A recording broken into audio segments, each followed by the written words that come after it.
Direto da redação. Vamos lembrar que hoje é feriado, hoje é Dia Nacional da Consciência Negra. Então é feriado em todo o Brasil. E você vai conferir comigo aqui agora, nós vamos entrar aqui no mundo aqui dessa reportagem. Esse é o artigo que é assinado por Francisco Neto Pereira Pinto, ele é escritor, ele é psicanalista, você confere em dgrj.com.br, o diariodaguanabara.com.br, para você que está aqui no Rio de Janeiro, também todo o Brasil, você confere no Diário da Guanabara. E nessa quinta-feira, que é Dia da Consciência Negra, aqui no Direto da Redação, nós vamos conversar justamente sobre esse livro do Itamar Vieira Júnior. Esse que você vê na foto aí, ele é autor de uma obra que revisita a escravidão, o patriarcado e convoca a psicanálise para compreender os nossos traumas assim mais profundos. É o livro Coração Sem Medo. E para você entender um pouquinho desse livro, a protagonista, a Rita Preta, ela carrega no corpo e na história assim, a dor de gerações de mulheres negras que lutam para romper uma repetição que atravessa séculos aqui no Brasil. É um livro que mistura ficção, memória e clínica. É assim, o passado que não passa e o futuro que insiste em não chegar. Mas é justamente aqui que eu quero compreender, quero entender e chamo aqui virtualmente os estúdios View Digital para nos ajudar a entender essa história. O autor do artigo do Diário da Guanabara, que colocou o país para repensar o próprio sofrimento histórico. Eu vou chamar aqui o Francisco Neto Pereira Pinto, aqui em cumprimento. Francisco, prazer estar com você. Você está no Tocantins, né? Bom dia. Muito bom dia para você, Roberto, e também para as pessoas que estão nos acompanhando. Eu estou falando aqui de Araguaína, que fica no norte do estado do Tocantins, e o Tocantins é o mais novo estado do nosso Brasil, né? Fica aqui na região norte. E lembrando que você também é professor numa universidade, não é isso? Você leciona na universidade, não é? Sim, eu sou professor no programa de pós-graduação em Linguística e Literatura, aqui da Universidade Federal do Norte do Tocantins. É uma das 5 supernovas, né? Uma das mais recentes federais também do Brasil. Ô Francisco, eu achei muito interessante no seu artigo que você escreve aí no Diário da Guanabara, e ele foi muito celebrado, por exemplo, na Universidade Cândido Mendes aqui no estado do Rio de Janeiro, porque a universidade ela tem um programa de incentivo à leitura, que é o chamado PCL. É um programa, ele promove uma prova, uma avaliação que vale nota para o semestre, 2 pontos, e sempre é abordado, é um livro. E um dos livros que foi abordado recentemente foi justamente de autoria do Itamar Vieira, que foi o livro que é anterior a esse livro aí, que foi o livro Torto Arado, que você vê na tela aí.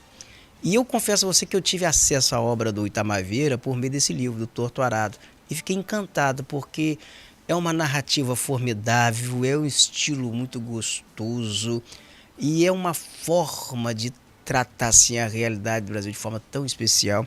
E você agora, nesse artigo que você escreveu no Diário da Guanabara, você fala o seguinte, que o livro, ele recoloca o Brasil no divã. Você é psicanalista. Eu gostaria de saber de você o que é, afinal, esse trauma histórico que atravessa a personagem do livro, a Rita Preta, sua avó, sua bisavó e tantas mulheres negras no Brasil. Muito interessante. Como você falou do Torto Arado, eu vou dizer para você o seguinte, eu já li alguns livros do Itamar, o primeiro, na verdade, que eu li foi realmente o Torto Arado. Depois eu li também um livro dele de contos, né, que é Doramar, ou A Odisseia, que é interessante. E aí, você falando do Itamar, né, do Torto Arado, como que é um livro gostoso, eu lembro, hoje mesmo pela manhã, né, eu estava vendo alguns materiais da nossa conversa, e eu relembro Walter Benjamin, que fala sobre...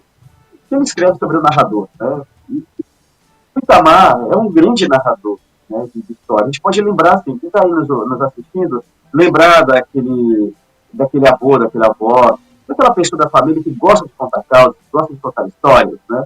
Então, a gente lendo o Itamar é como se ele estivesse ali também, estivesse ouvindo a voz dele, né? Conversando com a gente, contando histórias muito interessantes. Então, era o Itamar também, assim, sobretudo, um grande contador de histórias, né? Um bom narrador. Então, é um livro muito interessante.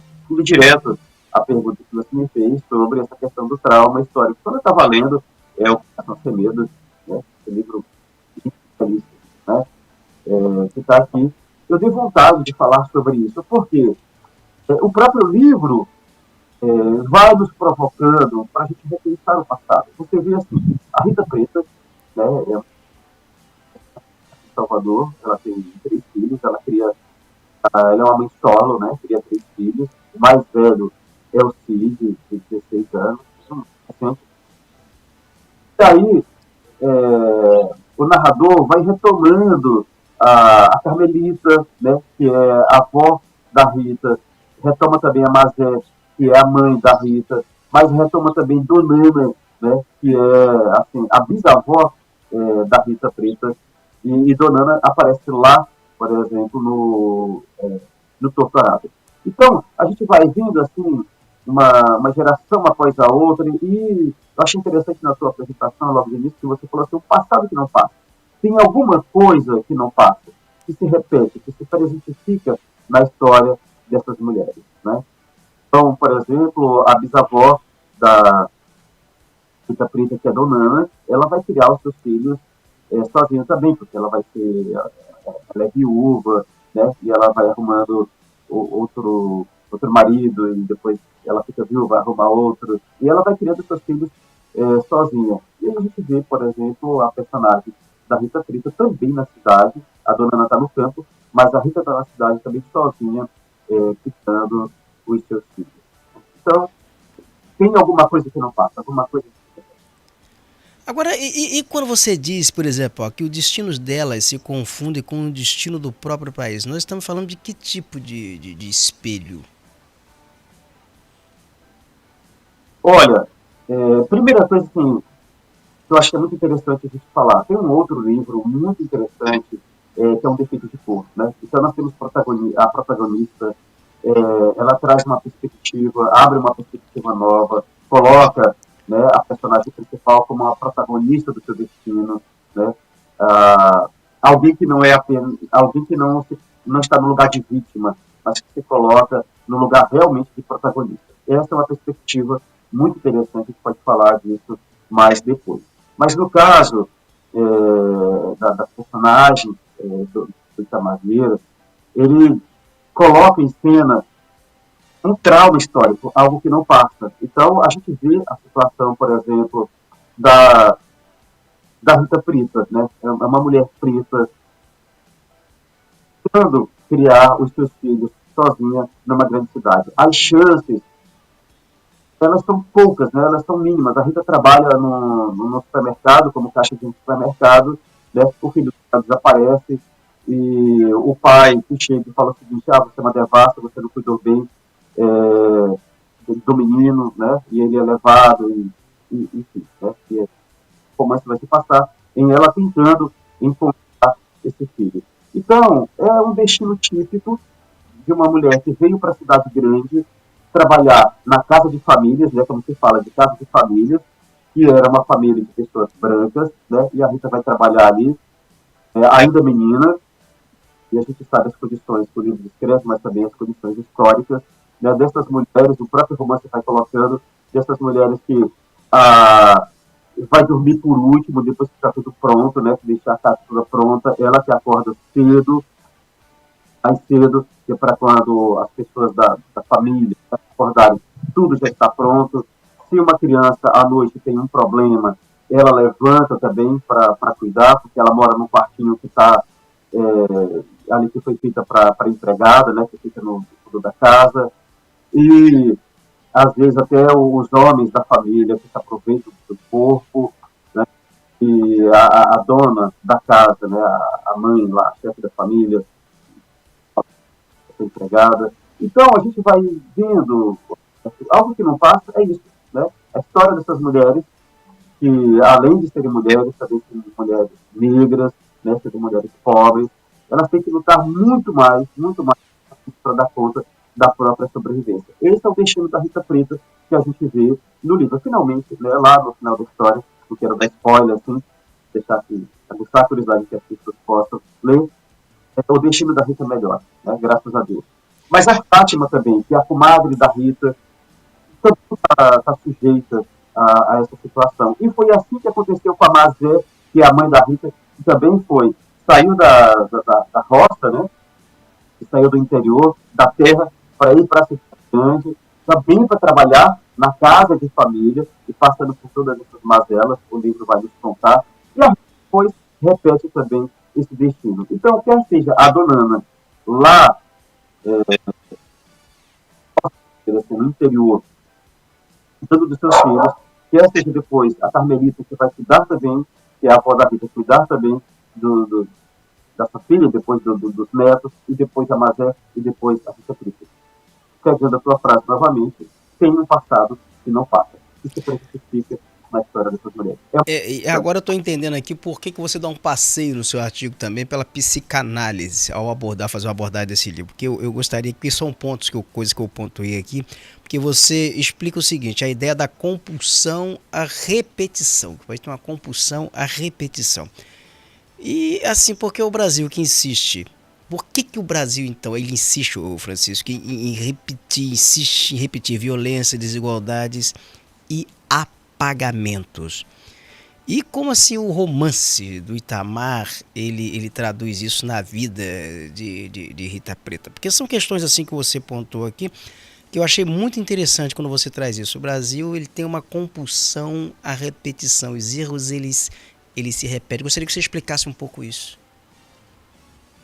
Olha, hoje, que é o dia da consciência negra, muitas pessoas insistem em dizer que não há racismo, né, que a igualdade é para todos, né, que às vezes são as próprias pessoas negras que têm preconceito contra si mesmas, e esse tipo de coisa que a gente ouve, né, o tempo inteiro. Então, essa ideia da gente não colocar o assunto na mesa, vamos conversar, né? Vamos pensar que o Brasil foi o último país livre desse nosso mundo ocidental, né? E, vamos dizer assim, tem um fim, né, a escravidão legal, 300 anos, né, de escravidão legal, nós não estamos tão distante assim. Então, esse gosto, né, pela questão da escravidão. Aí você pode falar o seguinte: não, mas hoje nós não temos mais escravidão no Brasil. A história da Rita Preta, quando eu digo que Itamar recoloca o Ivan, é isso. Essa geração de mulheres, né, que vai repetindo o mesmo destino, vamos dizer assim. Né? Então, a gente precisa colocar o assunto na mesa, precisa falar disso de maneira clara, para poder elaborar esse trauma. A gente já nasce, né, com esse gosto, enquanto nação, né, enquanto país, já nasce com esse gosto, né, para a exploração dos vulneráveis, para a exploração, né, a gente vê dos indígenas, e aí daí segue, né, para a questão foram trazidos da África para cá, numa situação de cativos, e a gente chega à altura do século XXI, mas ainda dizendo que tudo está resolvido, né, que a gente não tem, a gente sabe que isso não está resolvido. Então, a gente precisa conversar sobre isso, precisa elaborar, como diria o Freud. Então, em 1914, o Freud tem um texto que é chamado repetir, recordar e elaborar. Né? Então, a gente repete um trauma, se a gente não conversar sobre isso, se a gente não analisar isso, a chance, né, da gente se libertar, da gente elaborar isso e poder seguir em frente, ela é mínima. Então, todos nós temos uma tendência à repetição, né? Nós temos uma compulsão à repetição. Freud falou que isso, no nosso psiquismo, é uma espécie de... nenhum de nós, né, está imune a repetir. Nós repetimos na nossa história pessoal, uma história que é familiar, repetimos também, aqui no caso do romance, como o Itamar está colocando, enquanto nação, enquanto sociedade, também repetimos certos traumas históricos. Por quê? Porque a gente não analisa, vamos dizer assim, isso, né? A gente não coloca na mesa, a gente não fala disso a exaustão, de maneira franca, de maneira honesta, né? Essa saída para a gente poder elaborar. Então, o que o Itamar está trazendo, com a história da Rita, com a história da Carmelita, com a história da Mazé, da Donana, também da Fátima, que aparece no livro, existe uma história que não foi suficientemente ainda revisitada, narrada, elaborada, para a gente poder realmente imaginar futuros possíveis, inventar futuros que sejam mais interessantes, né, para as populações que são marginalizadas, né, que são vulneráveis. Aqui no caso, a população negra, em especial, o livro coloca mulheres negras, né, mulheres pobres, mulheres que cuidam dos seus filhos sozinhas, né? A gente precisa falar sobre isso, para narrar e para a gente poder elaborar e inventar futuros que sejam mais interessantes. O Francisco, uma crítica recente destacou o seguinte, que a literatura ela já deveria abandonar a escravidão como tema. Não sei se você se recorda disso. Então, seria assim, um apagamento, a invisibilidade da escravidão. Seria deixar a escravidão para trás como se ela não tivesse existido. Então, o Itamar ele vai na contramaré, vai na contramão dessa crítica, né? Que ele vai lá no fundo e resgata. E você organizou também um livro sobre Torturado, né? 10 dobras, não é isso aí? Sobre Torturado, apareceu agora há pouco. Mostra aí esse livro que foi organizado, que é uma análise sobre uma obra do Itamar, que é o Torturado, não é isso? Exatamente.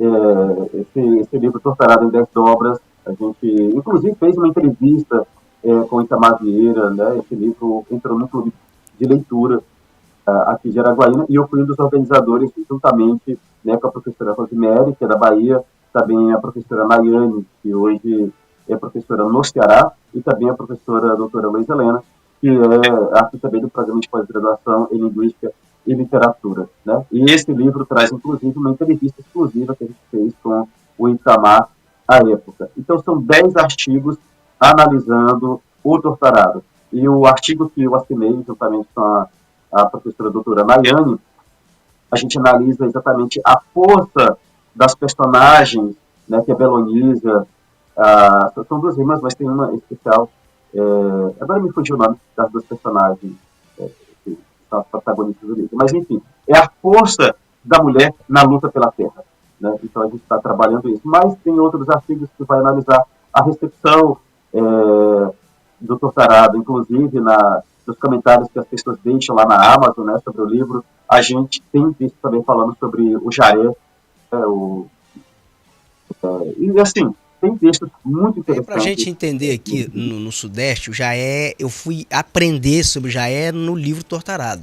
Porque é uma mistura, é um sincretismo religioso, mistura ali a Umbanda, mistura o Candomblé, mistura o catolicismo, assim, vários elementos de várias religiões, e existe na Bahia, eu não sabia, né, na região da Bahia, que existe o Jaé.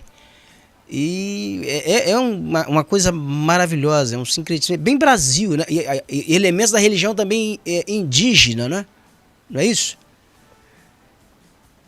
E o interessante é que está dando visibilidade, né, às coisas, a nossa ancestralidade, né, que nos constitui, a nossa história, que nos constitui, e que às vezes a gente, como você puxou agora há pouco, só para retomar a crítica recente falando sobre que a literatura brasileira está dando muita atenção ao conteúdo, né, falando sobre esse passado recente, importante, mas que não deveria render tanto na literatura do presente. O que o Itamar está trazendo, e outros autores e autoras negros, negras, né, estão trazendo para a nossa literatura, é um passado, como você falou, que há muita gente que quer esquecer, né, que quer dizer, deixa para lá, a gente já superou, nós temos que ir para frente.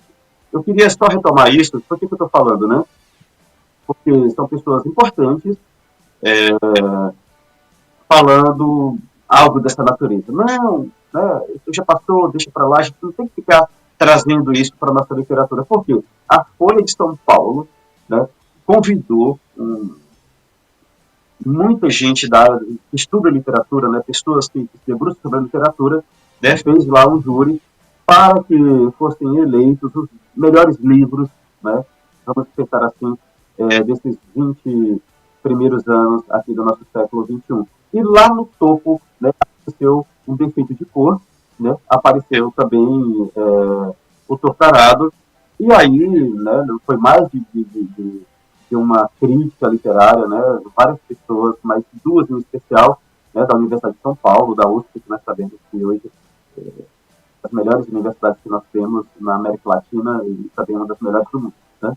E aí elas reagiram falando, não, mas olha, está falando sobre a questão das pessoas negras, né? Falando sobre a questão da escravidão, a gente já deveria uma crítica da envergadura que é a Aurora, né? Dizer o seguinte, não, isso aí já deveria ficar para trás. Então, de maneira pontual, o que eu quis destacar com esse livro é o seguinte, a gente pode deixar para trás, Roberto, se a gente analisar, se a gente falar suficientemente sobre isso, né? Nós só podemos superar esse gosto, né, que a nação brasileira ainda tem por práticas análogas, né, à escravidão, se a gente falar disso suficientemente. Se a gente não falar, não supera. O Freud falava o seguinte, Roberto, aquilo que a gente joga pela porta, retorna pela janela. Racismo estrutural, né? Esses restos de uma consciência escravagista, a gente não vai superar se a gente não falar suficientemente sobre isso. Se a gente não olhar para a gente e falar o seguinte, olha, sim, eu tenho um preconceito arraigado ainda na minha história, né, porque isso me constitui, mas eu tenho consciência disso e o que eu faço com isso agora? Mas se a gente continuar negando, isso não desaparece, isso retorna, né? Porque a psicanálise mostra um trauma, aquilo que é excessivo para a gente, aquilo que é muito importante, se a gente não elabora isso, se a gente não fala sobre isso, isso continua retornando, retornando e retornando. A gente precisa analisar para poder seguir outros destinos, e destinos que sejam melhores para todas as pessoas. O Itamar Vieira está no Japão, ele enviou a foto que ilustra o artigo do Francisco, foi muito simpático. Nós vamos futuramente tentar entrevistá-lo aqui também, porque vale a pena, né, fazer uma entrevista com o Itamar. Talvez eu chame até o Francisco para participar dessa entrevista, que tem como a gente fazer simultaneamente, cada um de um lugar, ser tranquilo. Francisco de Tocantins, até se o Itamar estivesse no Japão agora, quisesse estar ao vivo aqui, estaria conosco, porque o nosso software permite isso. Então não teria problema nenhum. Mas esse livro que é citado no artigo do Francisco, mostra aí o artigo novamente que está no diariodaguanabara.com.br, que é com base, ele faz uma análise sobre o livro Coração Sem Medo. Então esse é muito mais que um romance o livro, né? Ele é um gesto de coragem e é a lembrança de que histórias apagadas elas precisam realmente ser contadas, escutadas e legitimadas para que existam assim novos futuros possíveis. E também, como diz aí o próprio Francisco, só quando revisitamos o passado com honestidade, sem censura e com escuta verdadeira, nós abrimos espaço para outras narrativas mais livres, mais justas e mais vivas. O artigo você confere em diariodaguanabara.com.br ou dgrj.com.br. Francisco, eu quero agradecer a sua participação aqui no Direto da Redação nesta quinta-feira, dia da Consciência Negra. Eu quero lembrar que os melhores momentos desse programa, daqui a pouquinho, ele já vai estar em todas as redes sociais, tá, do Grupo Viu Digital. E também você vai poder conferir o artigo, confere o artigo, vai estar no artigo, nós vamos ilustrar o artigo também com o vídeo aqui, com a participação do Francisco, Direto da Redação. Muito obrigado, viu, Francisco? Um bom dia para você e a todo o pessoal aí no estado do Tocantins, especialmente na cidade de Araguaiana, é isso? Araguaiana aí no Tocantins. Araguaína. Um bom dia para você, viu, querido? Muito obrigado. Muito obrigado a você e para todas as pessoas que nos assistiram. E a única coisa que, última, assim, palavras finais para dizer é o seguinte, que todos nós tenhamos, assim, coragem o suficiente, um coração sem medo, né, para enfrentar nossa história, para sermos honestos, né, e inventar futuros possíveis de maneira bem mais interessante do que apenas ficar repetindo, né, histórias, às vezes, né, que não são boas para nós. Muito obrigado, querido.